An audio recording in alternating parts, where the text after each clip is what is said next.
Құмтөр 100% өзүбүздө турат бүгүн. Баягы кол коюшу гана процедуралар калды, кол коюшабыз.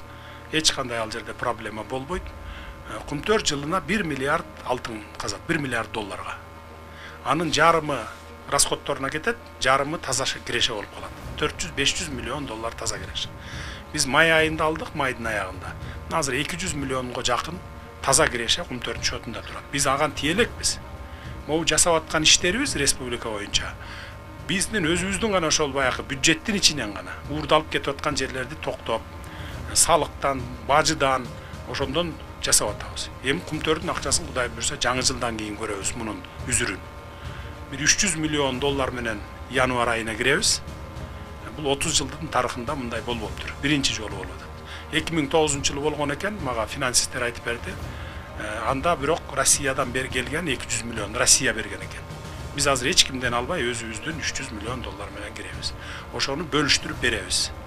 Завод, фабрика салганга, дыйкандарга кредиттерге, ар кайсыларга ушу жолдорго январь-февралда бөлүштүрүп берсек, марттан баштап иштер башталат буюрса. Облустарга, райондорго беребиз. Мына ушул акчаларды беребиз. Апрелден баштап, 1-апрелден баштап эмгек акыларды көбөйтөбүз. Пенсия пособияларга да кошуп беребиз, дагы кошуп.